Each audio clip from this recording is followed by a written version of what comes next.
Good afternoon, good evening, and hello. Welcome to today's Croatan Conversations, ESG assessments, helpful, harmful, or irrelevant. My name is Bill Harrington. I'm a senior fellow at Croatan Institute, and I'm very much looking forward to our discussion with Daniel Cash, Gillian Marcelle, and Chantal Naidoo today. First, though, some actually very good news and a way that we operate at Croatan Institute and the way that I always operate in my advocacy. Everything is open and transparent and being memorialized permanently. This is not a private conversation. This is an open conversation and an open dialogue. As a start, the conversation is being recorded, and what I want to promise you, based on my own credit rating background, is a quadruple A assurance. Everything we say is for attribution, and everything we say will always be available afterwards on the Croatan Institute YouTube channel. There's a couple of different ways to participate, and so I'd like to just go through those to help you. For Zoom attendees, please use the Q&A box for questions that you would like to address to the four of us. And the chat is open for whatever use you want to make it for discussion, for sidebars, for posting links and work. For those on YouTube, please write your questions in the comment box and they will reach us. And after the hour session, we will have a 30-minute follow-up interactive open Zoom session, Q&A with all attendees speaking directly to us. And that will be a separate link, which will be provided in the chat and will be provided in the chat again at the end of the conversation, at the first hour conversation. This disclaimer is important, and I'm going to give you all along 5 seconds to look at it. It is similar to those we get when we fly every time, and we hear it every time we fly, and yet it's important. So this discussion is for educational purposes only.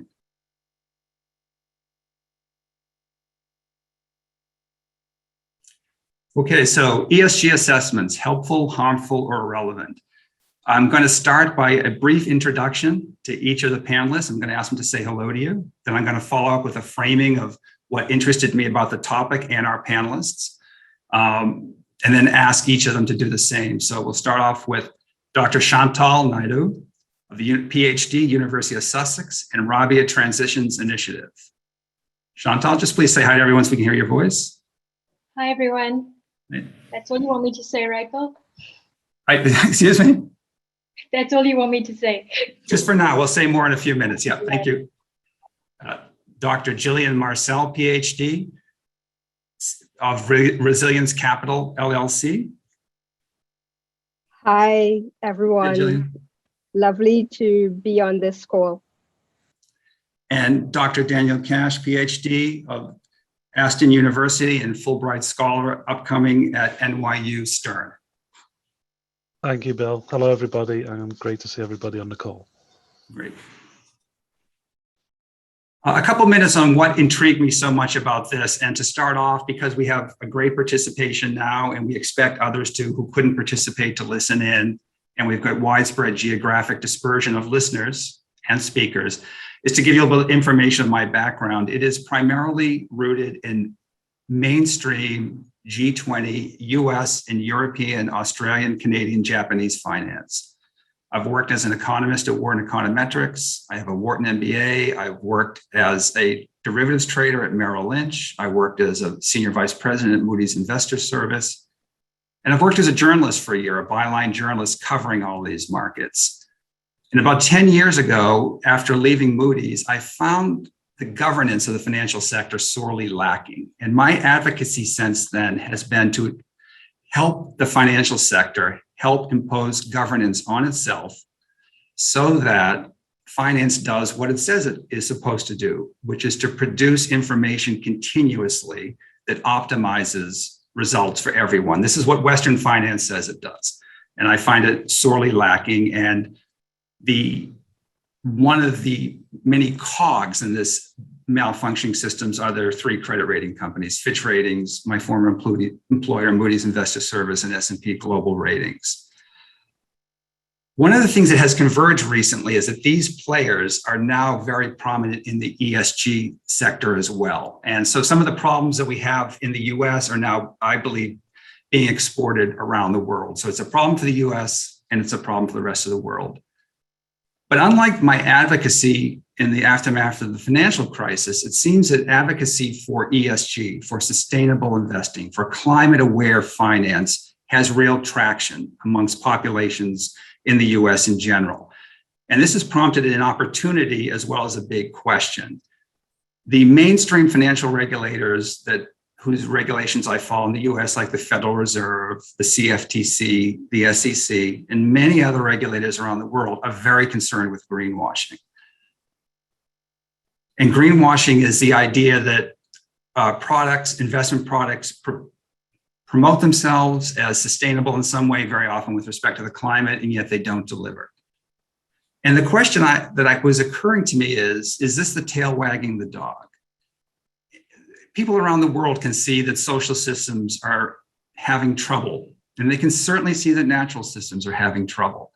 And it is important for finance to brand itself in a certain way in the US, or is that an intermediary question that's much less important than how do we activate finance to make social systems more robust and to make financial systems more robust? My own viewpoint is greenwashing is slightly beside the point in many ways.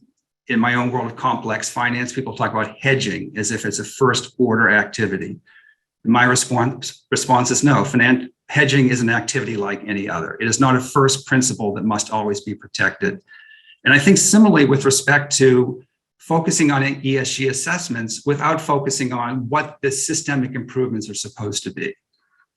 The reasons I'm so happy to have Chantal and Gillian and Danielle here is in addition to working in many different areas around the world in finance, and in addition to working in channels that are recognized as one way in which one disseminates their voice, such as universities, such as being really a public intellectual speaking about things that need to be said. As in addition to being a business leader, each has set up their own entity to keep promoting their work. And so that indicates they see a need that needs to be met and it has not yet been met. And I find that this introduces a great viewpoint of both what isn't working and what can work and what should work. So I'm going to stop there for a second and ask each in turn, Chantal, and then Gillian, and then Daniel, to tell you more about their work, their backgrounds, and anything else that they would like to inform the conversation today. So starting with you, Chantal.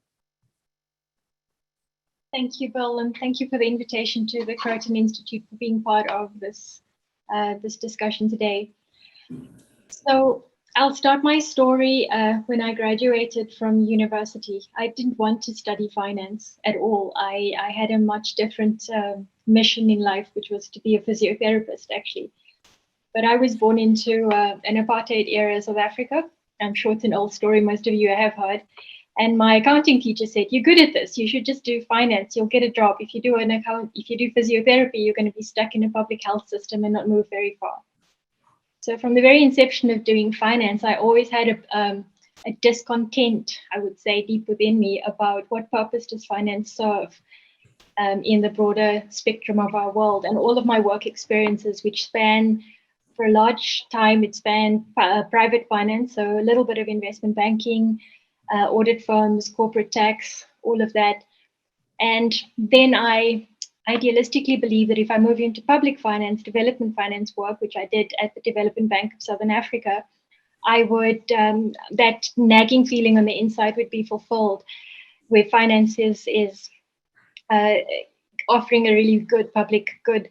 I didn't see that happen, unfortunately. And that led me into, I worked on environmental finance issues with the DBSA, set up a green fund, worked on climate finance policy for the country, and then moved into think tank space with that, and also as a regional advisor for the Green Climate Fund for 6.5 years. And parallel to that time, I went and did my PhD at the University of Sussex. My burning question was, what role does financial systems play in sustainability transition processes? And I was really looking for an answer. And more importantly than an answer, I was looking for language to try and convey to finance ministries, key financial actors, of the deep systemic changes that I felt needed to happen, but I did not know how to articulate. And my work has kind of crescendoed into two streams. There's an academic stream through the University of Sussex. So I've been writing, building on conceptual ideas. I developed a framework called the Transition Demands Framework, which tries to flips the question around. It's not so much what, it's more not so much what can finance do, it's what should finance do from the perspective of the need on the one hand. And then on the actual practice, day-to-day life, Rabia Transitions is a new nonprofit company based in South Africa, but serving the region to work with key financial actors and activists within those organizations, because there's always change makers that are hidden in the corridors of these institutions, working with them to basically find the mandate of those institutions and their response to climate change, looking at policy, looking at financial mechanisms. Yes, so it's very enriching and fulfilling work so far, and I look forward to the discussion with Daniel and Gillian and yourself. Thanks, Bill. Thanks. Gillian? Hi, thank you so much. I'm really excited about this conversation, and I'm actually going to start in a different way. I'm going to back in to tell you a little bit about my biography, but I want to start with actually providing some factual information about ESG finance.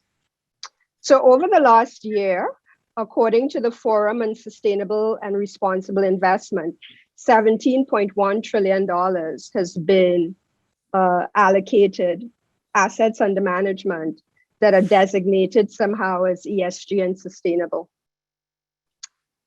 Global climate finance flows of that amount to $632 billion. And that's gone up a bit in the last year. But actually, even having gone up in the last year, it is down from a high in 2017 and 2018. So the Climate Policy Initiative actually views climate funding as having stalled. The IFC estimates that assets under management with a blended finance strategy are about 2.1 trillion. So those are some important pieces of data. And the last one that I'll leave you with is that in that time, so in the last year or so, or not in the last year, emerging market equities stand at 6.8% of all equities, and that's down from 13.4% of all equities in 2010. One more figure. The world's richest 1% have twice as much wealth as 6.9 billion people. Those are the pieces of data that describe my interests and the work that I do. So I lead a very small boutique capital advisory practice out of Washington, DC, and we work in three areas. We work in advising funds, mainly private equity funds, but I'm hoping to close on my first hedge fund because hedge funds are increasingly making direct investments. We have a small portfolio of ventures that I advise as a senior advisor. And I also am very active in the area of thought leadership in finance and investment, wearing my academic voice mainly, and working on the ways in which the global finance system is misfiring in terms of racial justice, gender equality, and accountability. And I'm doing that after 32 years of being involved in finance on the one hand and economic development on the other. And I like to think that I bring into that work two areas of philosophy, which is one, I'm an innovation scholar and also graduated from SPRU, University of Sussex, and I'm a feminist. And I was thinking about what I would say to this group in terms of what then sort of very specifically identifies the ways in which I think about all that I do. And I thought about it and I realized that it was actually ingrained when at 21 going on 22, I had the distinct pleasure, life-changing, to work with a MacArthur Genius Award winner. Her name is Professor Heidi Hartman, and she leads the Institute for Women's Policy Research. And we were working on the grant that got her the money to set up that center. But the day-to-day work was we were editing a volume called Computer Chips and Paper Clips for the National Research Council. So I was 21 years old. I got that gig, one of 5. I used to also distribute bowling shoes, horrible job. And I got the gig at the NRC because I was at George Washington University, and the NRC was actually around the corner from my apartment, and my professor actually gave me a sterling recommendation, and I got the gig. And so at 21 going on 22, I got to work with a genius, literally, right? Who was actually changing US labor markets. Because the work that she was doing that led to her getting the Genius Award was the work that still hasn't actually come to pass in the US, which is about parental leave and so on. And she was doing this work as an outstanding feminist economist and a labor markets expert, looking at the ways in which sexism and gender discrimination actually needed to have a policy response. And some 35 years later, that still hasn't happened. And so when we've been talking about what makes you optimistic, and why do you carry on without sort of seemingly making a dent? I don't doubt that eventually the Family Parental Leave Act will pass in the US. And the US will join the rest of the world in terms of actually providing paid leave and being able to allow women to participate fully in the labor market. But it's taking 35 years. And so I was thinking about the ways in which those very early experiences have been very shaping in what I do now and the reason that I show up for this kind of work. So thanks a lot, and looking forward to the rest of the conversation. Thanks, Gillian. Daniel? Thank you, Bill, and thank you for inviting me to this session. My entire career focus is on credit rating agencies, but as time goes by, and obviously with the development of the ESG markets, I'm now looking more at the same time as towards ESG ratings and the new regulatory framework. My background, I started studying criminology, so we looked at financial crime, white collar crime, and what have you. And then when I moved towards my master's, I was in a session called Corporate Governance, and the tutor decided to teach us about credit rating agencies. This was in 2011. And after she'd finished telling me about it for an hour, I asked her a simple question. I asked her, how did they get away with that? And she shrugged her shoulders, and from that shrug of shoulders, that was my whole career. So I moved to focus on credit rating agencies for my thesis, and then I moved to the University of Durham to pursue my PhD, which was on credit rating agencies and their building of ancillary service provisions and how that impacts upon how regulators can actually regulate the agencies. And then since then, that's all I've looked at. So I've written about ancillary service provision, ESG agencies, how that market will eventually, as I predict, converge, and you'll have the large credit rating agencies purchasing the smaller ESG rating agencies and the data providers. And we see that today with For example, news of S&P and the IHS market deal.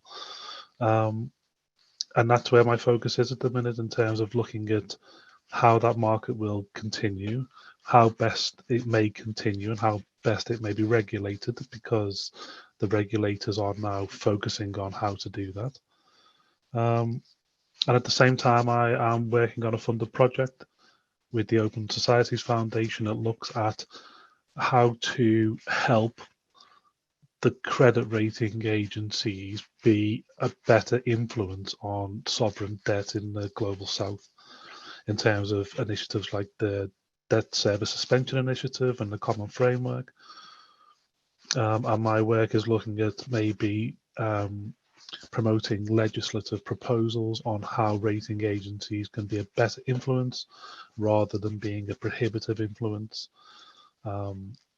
Because as I tend to look at the systemic side of things, it's clear here you have a systemic imbalance that now people can easily relate from a financial systemic imbalance to pure human loss and deprivation through the impact of the pandemic upon the global south and different impoverished regions. So that's my interest in this. This is hopefully why you invited me, Bill.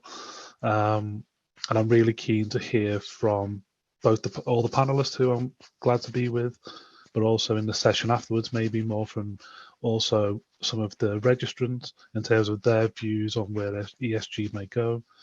One thing that really bamboozles me sometimes is there's so many opinions and views on where ESG might go and why we have it and what's its usage and how best to channel it. I think the more we can listen to people's views and maybe then balance those as we move forward, the better. So I'm really pleased to be here, and thank you for inviting me. Great. Just as an observation, we have 95 people who are listening to us right now, and another 150 who signed up knowing that the replay will be sent to them. So we have interested people who want to listen. A brief observation following up on your points as to what intrigued you initially. What interests me now is, are we in an emergency or not? Is finance supposed to be addressing emergencies? Is that what sustainable or ESG finance is supposed to be? And is it a climate emergency? Is it a social breakdown emergency? Is it a health emergency? Is it all of them? And if we are in an emergency, why aren't people behaving like it? And how might you get people to change? We're all talking about how to get systems to change, which is getting people to change. Chantal, would you be okay leading off with this? And then we can see, because the one thing is, although we're in different places, we are part of human systems. And are there ways of thinking of how we change a human system? When I was studying, doing my PhD, what was really fascinating for me is I tried to dig back when this world started. So all the way early days of like pre-Brundtland Commission and the Brundtland Commission itself, and what message did it send out into the world? And I found a line in the Brundtland Commission report that said the public finance system is supposed to compensate the private sector for the additional risks that they have to face for absorbing environmental, social, and governance issues into their framing of dimensions. Now, as innocent as it might have been at that time, it was clearly based on the framing of the world at that particular point in time, and also the roles of both public and private sector, which makes it very polarized. You know, the one is supposed to do and the other one is supposed to take, and we don't necessarily have a collective responsibility. Then doing sort of a download of academic articles, the earliest sign of sort of sustainable finance narratives in the academic community, and it came out in 88. And since between 88 and 19 and 2000s, where we are now, there's at least 11 to 12 different framings that of finance that attest to, you know, contributing to sustainable development. So a little bit like a printer's tray with loads of labels of social finance, carbon finance, climate finance. Now it's transition finance. There's regenerative finance. Even spatial finance is the one I came up with. I discovered a few weeks ago. With all of these labels, with all of the standards, with all of the bits and bobs that are out there, I was reflecting this afternoon, what's different about, you know, the world of 1987 when a domino, if you like, was kind of dropped by that, that World Commission report. And it put us all into a sort of play. It put the world of finance into a play on the public side and on the private sector side. But what's different now? And I would absolutely agree with you, Paul, with that question that you're raising, that if there is an emergency, why aren't we acting like that there's an emergency?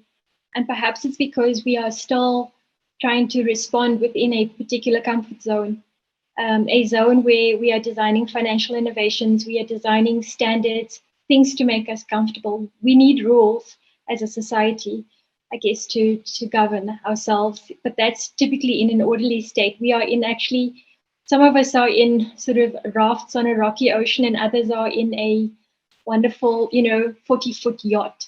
But the ocean is choppy, and that's true for all of us, regardless of the kind of vehicle that we're traveling on. And that might be where people speak about the divide between global north and global south. But even within global south, there is a dimension of, 40-foot yachts and rafters, because some systems are more able and capable other than compared to others. So I feel that with all the different framings, my question to myself and maybe to others as well would be, are we using the right tools, to address this new context that we have now? Because in the end of the day, thinking of my life back as a banker, when the carbon finance markets were starting to sort of come out and everybody was excited about carbon credits, I spoke to some of my buddies on the dealing floor. And one stands out in particular. I was like, well, what difference is carbon credits going to make? And he's like, I don't care. I don't care what difference it's going to make. It's going to help me trade. I can make some return.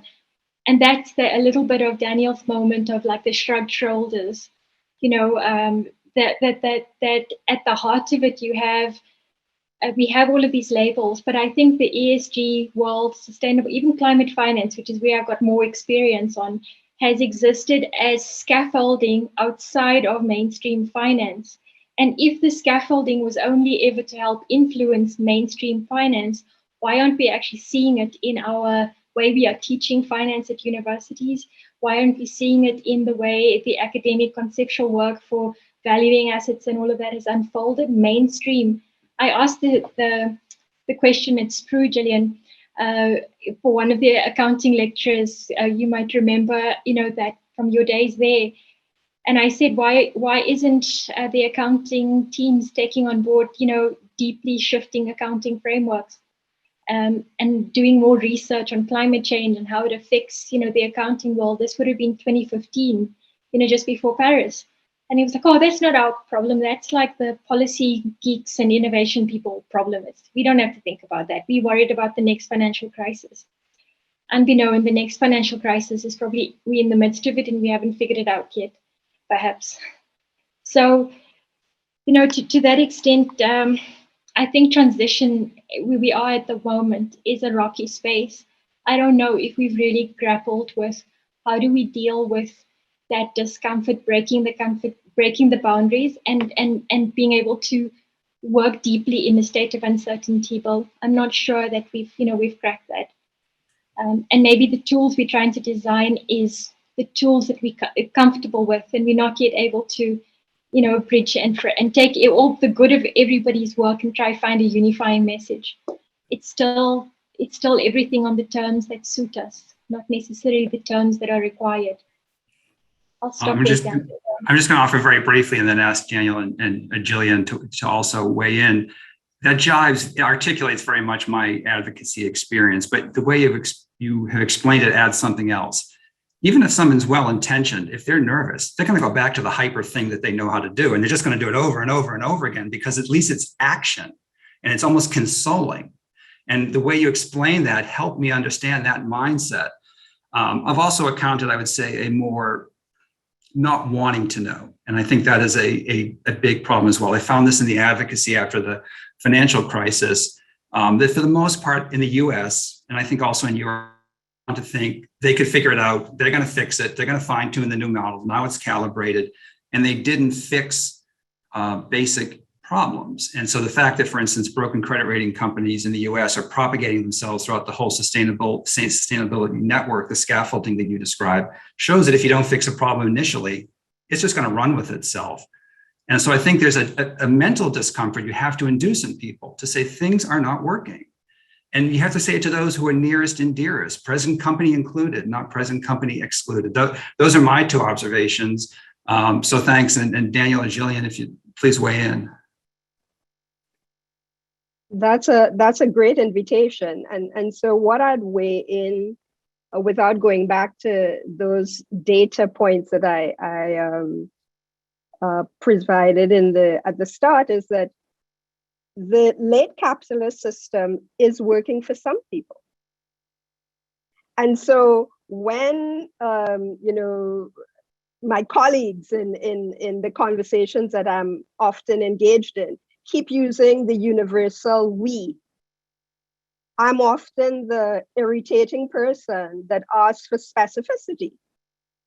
Because if you are sitting as a hedge fund manager, investment banker, sitting in a large investment management house right now, US capital markets are actually doing very well for you from an individual point of view, from your returns, from your bonuses. It doesn't matter that historically the sector isn't performing very well, but in terms of the things that the incentive systems reward, and this is why those alphabet soup of different organizations are eager. I want to use one quote, and this is by a famous Harvard professor. It says, "In my experience, most organizations have now developed commitment among their leaders to take ESG seriously. Again, a significant difference from even 5 or 7 years ago." And he goes on to say, "But they have not developed robust management tools and frameworks to embed disciplined capital and talent allocation into budgeting, management control systems, incentives, and corporate culture."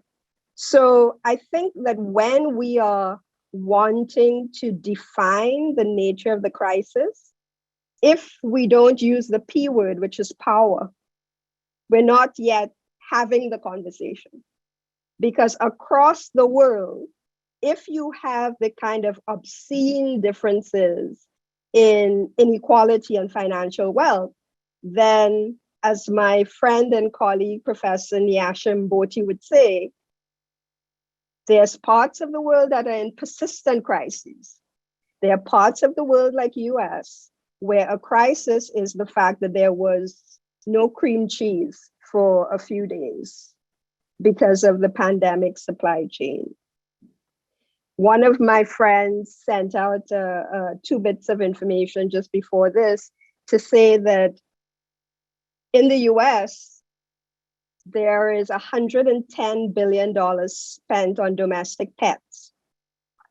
And Europeans spend $20 to $30 billion on ice cream.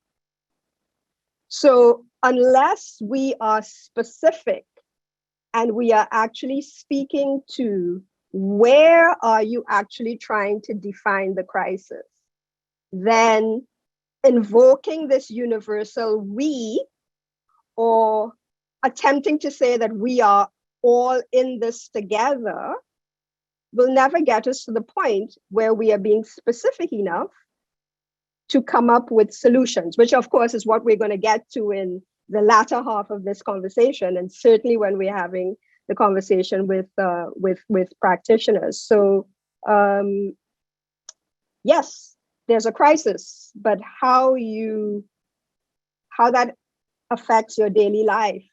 If you are the 5 billion trillionaires who actually increase their financial wealth during the pandemic, then you have a very different experience of what a public health crisis actually involves, and therefore what the response should be. Daniel? Thanks, Bill.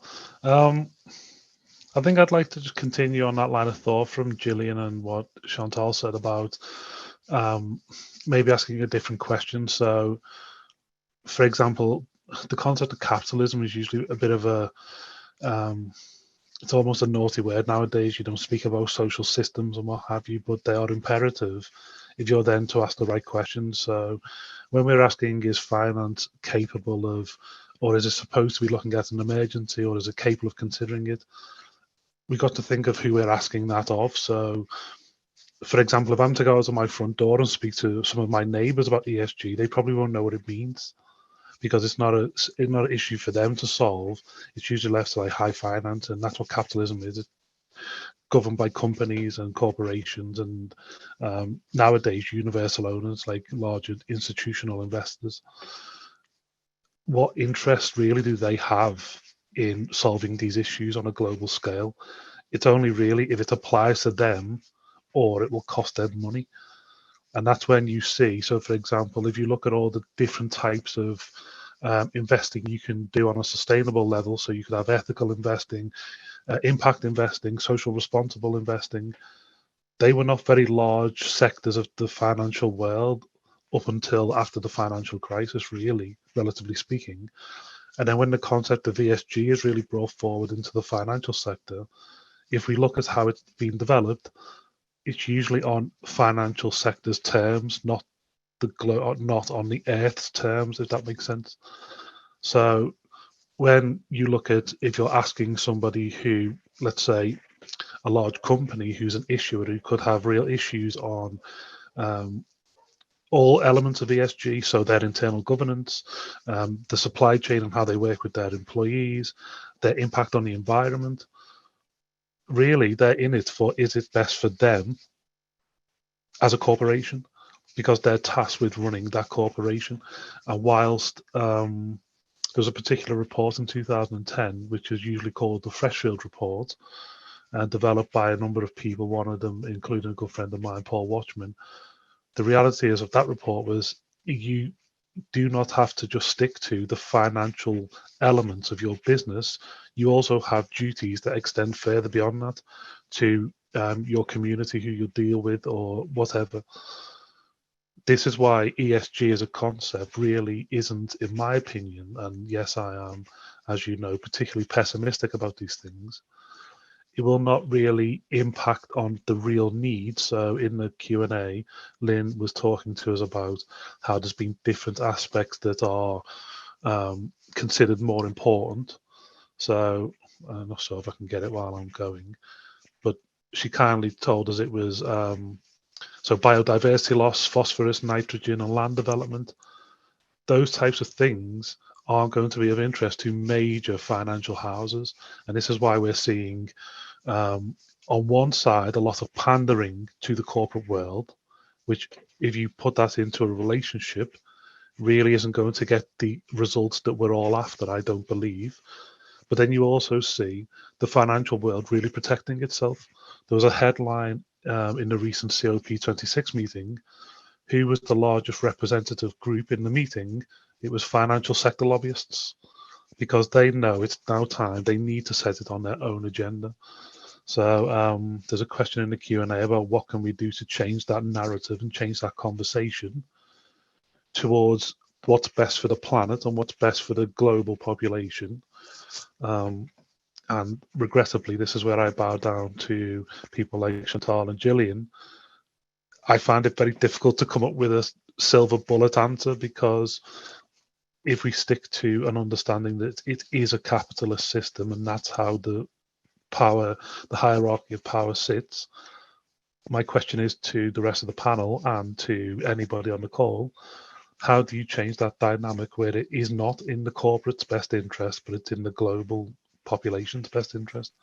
I struggle because, as Gillian said, it's not there's no such thing as a global we. People are affected by all of these concerns very differently, and if we can't speak to the common person, for want of a better word, and we have to deal with high finance and corporate business interests, I'd struggle to see how you take them away from that finance first, profit first narrative.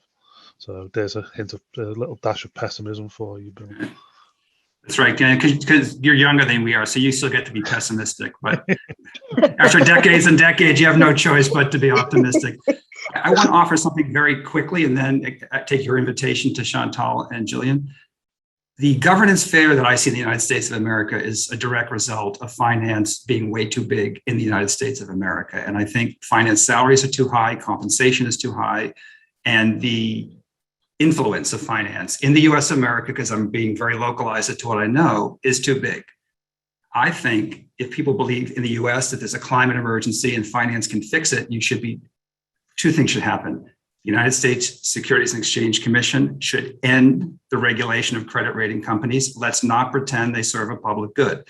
Anybody who uses credit ratings, you know that you have to defend using them yourself. You can't have the fallback of, well, there's a government stamp of approval, therefore they're okay to use.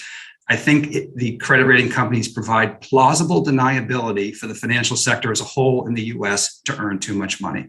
So that's the first thing that I would do is, and also there is an entryway now. Any debt investor, and the debt markets are the largest in the world compared to equities and commodities, can communicate directly to the credit rating companies, fix your methodologies, price externalities.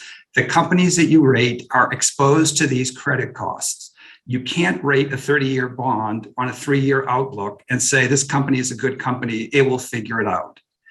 Anyone in the debt markets can submit those and go to conferences and flog them and keep chasing the credit rating companies the way in the equity markets, shareholder advocates chase companies. So those are my two solutions that I would really propose right now to jumpstart change. And I would expect anybody I said this to in the US financial market to be discomfited by it. So now Gillian or Chantal, please weigh in. So thanks a lot, Bill, and Daniel and I have been doing the trading off the opportunity for him to be pessimistic and for me to be a relentless optimist. So here I go, and what I'll do is I'll remind people that the power that is invoked and held, and its real power through financial wealth, is actually socially determined. And so, the mirage, the matrix of the fact that, they're supposed to be these, really important people who fly around in private jets, and that those are the people we're really supposed to be trying to influence. The good news is that there are 7 billion people who don't know that they exist and who are living their lives actually according to a different set of stores of value and notions of what actually matters.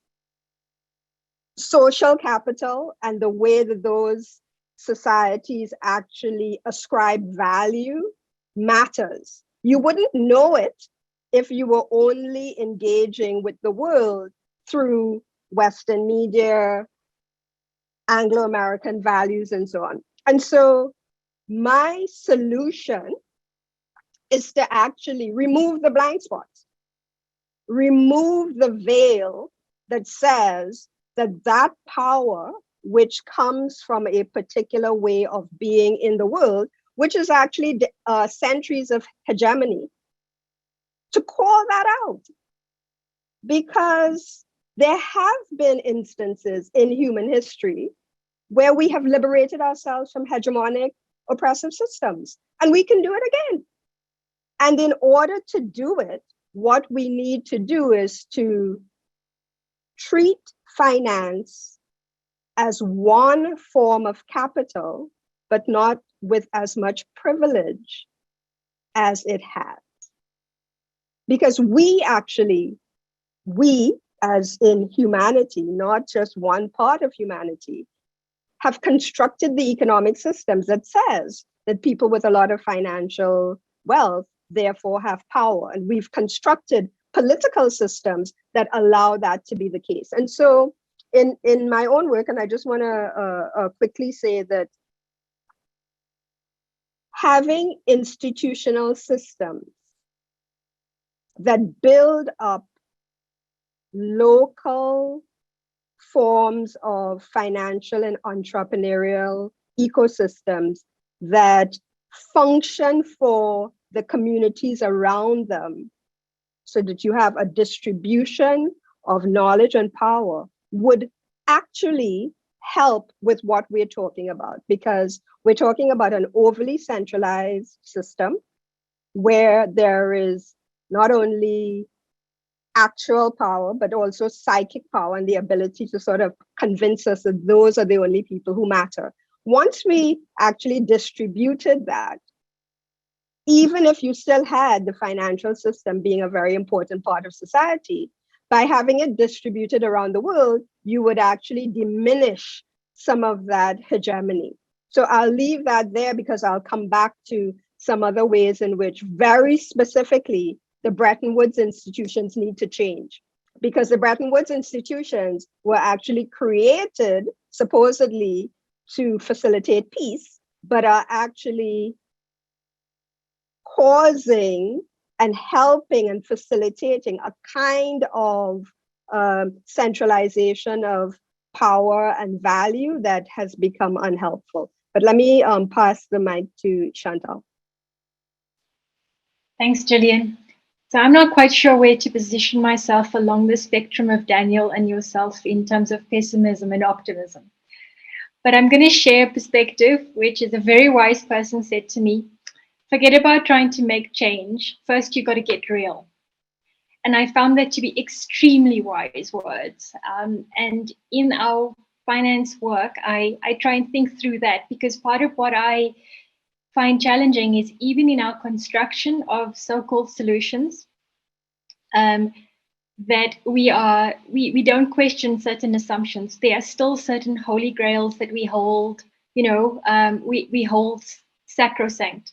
If you're going to challenge something, you must challenge all of it, and be able to be real about all of it, because we are in a state of flux. So that goes back to what I said earlier about discomfort. Are we prepared to, as a community that pretty much gets this sustainable development, climate change response, all of that, perhaps as we preach into the converted echo chambers that exist, right? Are we being self-congratulatory? How much do we criticize our own work? How much do we check to what extent it's adding value? So how much have we gone into autopilot that is, oh, hold on a second, this just looks like a social impact bond, so let's just pull out that little widget and make that happen. Oh, hold a second, we'll just write some standard and expect, the standard to work. I think it was an article either yourself or Daniel posted, Gillian, about some fund saying, well, we are trying to contribute, but we've got 5 different standards that we've actually adopted now, and we're really not quite sure what we're supposed to do. So I think part of the solution space is also gone into a bit of autopilot mode, where we are not asking ourselves, like, what difference is it actually going to make truly in real world terms, or is it going to be mostly self-congratulatory? Because if things need to change, there needs to be some radical shifts. So, for example, something I wrote in response to one of the questions, which is the whole incentive, and Bill started mentioning it, the whole incentive structure for banks, insurers, and other investors probably needs to fundamentally change. And we say that, and having worked in that world, it needs to be down to, what is my performance contract with my bank look like? What's going to incentivize deals in the next 6 to 12 months? If I'm still going to be incentivized on banking a deal in the next 12 months and turning it around like they expect in corporate finance, and the project finance guys get less, and the private equity guys have to really wait and sit it out. So nobody really wants to work in private equity because it takes a much longer time, right? Though it gets down to that, what's driving, and I think it was Bill or yourself now that said, what's driving the behavioral aspects of how we're investing? What's even driving our solution set? Because we're still creating solutions in a very, in a very comfortable and safe space. It's not that disruptive as it should be. And one of my specific suggestions is probably more of a developing world context.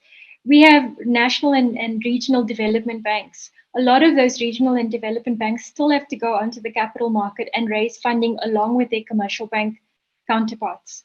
So we need better endowments that come straight from the state, and we need our developed country partners to actually think about, the capital structure of those local institutions that can more strongly empower them.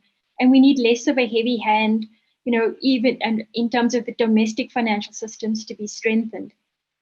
because at that interface is where the projects meet the beneficiaries, and where it starts helping. To Gillian's point, that the world doesn't look the same for everybody, and some places are really vulnerable. But yet, when you think about, and absolutely annoys the hell out of me, I'm sorry, there's no bleeping on this call, so I'm not swearing, Bill, but it really makes me angry when you start seeing from a developing country context, the solutions, even ESG solutions that are constructed largely in the global north, right? They get imported into the global south as if though that is the silver bullet, which Daniel's been fighting against, right? There isn't such a thing as a silver bullet.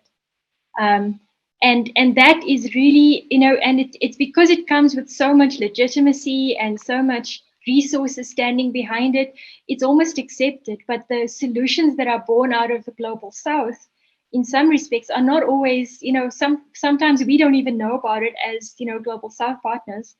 And certainly the opportunity to replicate ends up being via maybe a developed country, partner, perhaps. So, yeah, I just wanted to throw that into the mix as well. Thanks. I'm really glad we're having a Zoom session afterwards. That's what I'm going to offer there so that we can keep going. But Gillian, please go ahead. Sure. So I wanted to pick right up on where Chantal left that and talk about risk, because the folks who are in my favorite phrase, which is the folks who are proximate to pools of capital, who are unconcerned with improving their ability to reduce the gap between perceptions of risk in the emerging markets and actual risks, are part of the problem. So if you are on this call and you have not tried to reach out to someone who is better able to price the risk of a security in an emerging market so that we have more mobilization and deployment of capital to emerging markets, you are part of the problem.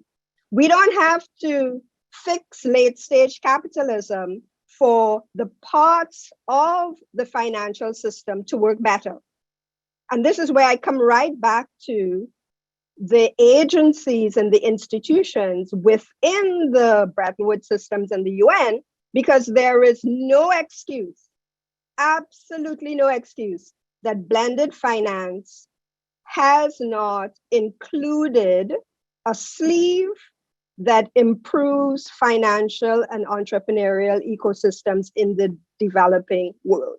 There is no excuse. And so if there is one thing that comes out of us having this conversation, if we can have advocacy around that, which is, if you want to have 5 different types of disclosure standards and an alphabet soup of institutions and standards, do not then parachute that into a nascent capital market and expect that it will work. And then even worse, then say that you can't find any investable deals, or you don't know how to invest in infrastructure in Africa. How would you know? How would you know? You don't know. You're not familiar with the context. And public funds have not been expended on building up the ecosystem. And before we go into the interactive part, I definitely want to, and I may share it in the chat as well, to help people to educate themselves about the institutions, the agencies, the individual organizations. Some of them are not-for-profit, some of them are for-profit, small companies that are doing a much better job of removing those blinders and doing the work of actually mobilizing capital. So one of the things we need to do is to right-size our information about what actually exists, as opposed to remaining in our comfort zone, but still speaking about the fact that, ESG is that there's greenwashing. Greenwashing should also come to mean that we're not deploying climate finance where it is needed most. I'm much more interested in that, as in whether or not somebody who got onto a a private jet did or did not have marketing material that wasn't, completely up to par. That is a first world problem. There are other problems that are actually causing lives to be lost and livelihoods to be lost, which are not receiving sufficient attention. Great. Thank you very much, Gillian, and thank you, Chantal and Daniel. What we're going to do is start segueing over to the Zoom session, which there is a separate link. It's in the chat. It will be 30 minutes. It's open mic so that everybody can begin asking the panelists to expand on what they've had to say. And I'll start moving us there. Thank you very much to Danielle, to Chantal, and to Gillian for the first part of this. Thank you also to Croatan Institute sponsors and partners. As I said, the after party starts now. So please start linking onto that, and we're going to be talking to you and seeing you soon. Please, consider supporting Croatan Conversations. Croatan Institute is a nonprofit research and action institute, and action matters. Speaking out loud honestly matters. Consider a corporate sponsorship or partnership, make a donation. Please provide feedback on this and the other conversations that we've had and topics that you'd like to see us discuss. You can do the form at the end of the conversation, or you can email conversations@croataninstitute.org. Thank you very much. See you, those who join, very shortly.